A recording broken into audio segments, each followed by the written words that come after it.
सदियों पहले करबला में 9 लाख ने 72 कत्ल किए थे। आज 3 करोड़ कह रहा है कि मैंने करबला जाना है। मेरी दुआ है कि मेरा मालिक किसी भी साइल को रुके ना। जिसे हुसैन ने बुला लिया वो जरूर जाएगा।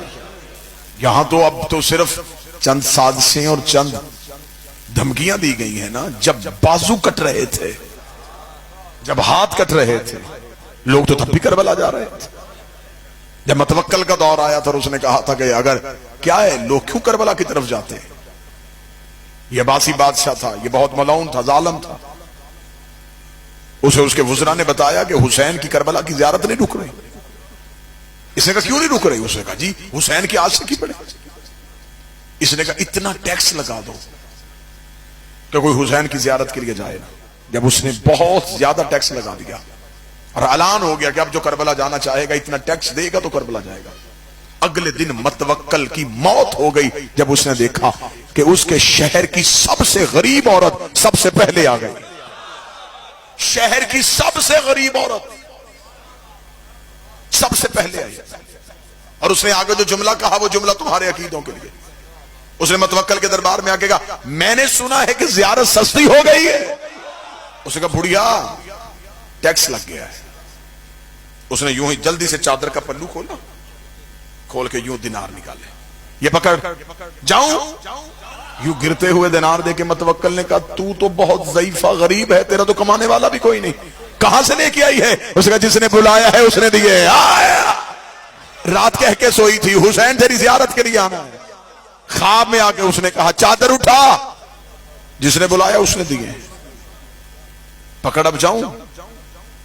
इसका रुक, अभी करबला नहीं जाना। इसने फौरन वुज़रा को बुलाया, वुज़रा को बुला के इसने कहा नहीं टैक्स लगाने से नहीं होगा। हुसैन तो अपने नौकरों को दिरहमो दिनार दे रहा है। उन्होंने कहा फिर क्या करें। उसने कहा कोई और सख्त शर्त लगाओ। क्या शर्त लगाएं। उसका जो हुसैन की ज़ियारत के लिए जाए उसका एक बाजू काटो। बाजू कटवाएगा करबला जाएगा। अगले दिन जब साइलों के दरबार में आने का वक्त हुआ, क्या मतवक्कल साइलों को सुनेगा तो वो ही बुढ़िया। अब देखिएगा जुमला सुनिएगा, अकीदत देखिएगा। वो ही बुढ़िया अपना दायां हाथ सर पे रख के मतवक्कल के दरबार में।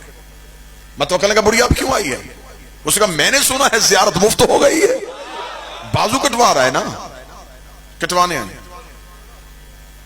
उसने कहा मैंने काटना है, तूने सर पे क्यों रखना है। ओ क्या कहने अली वालों, हुसैन के आशिकों।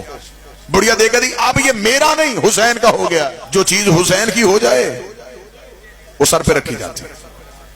अब ये बाजू मेरा नहीं है, ये हुसैन का है। जल्दी काट, करबला जाने दे। उसका अभी का भी असूल बदल देते हैं, फिर एक बाजू नहीं 2।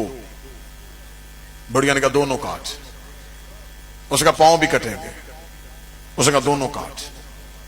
मतवक्कल ने कहा मैं इसी बुढ़िया को ऐसा इबरत का निशान बना दूंगा, फिर दुनिया कोई ज़ियारत के लिए जाने के लिए सोचेगा भी नहीं। ये बुढ़िया क्या समझती है कि मैं इसके इश्क के आगे हार जाऊंगा। इसने कहा अभी इस बुढ़िया के बाजू भी काटते हैं, इसके पांव भी काटते हैं, फिर देखते हैं ये ज़ियारत के लिए कैसे जाएगी। मतवक्कल अपने महल के बाहर मीनार पे खड़ा हो गया।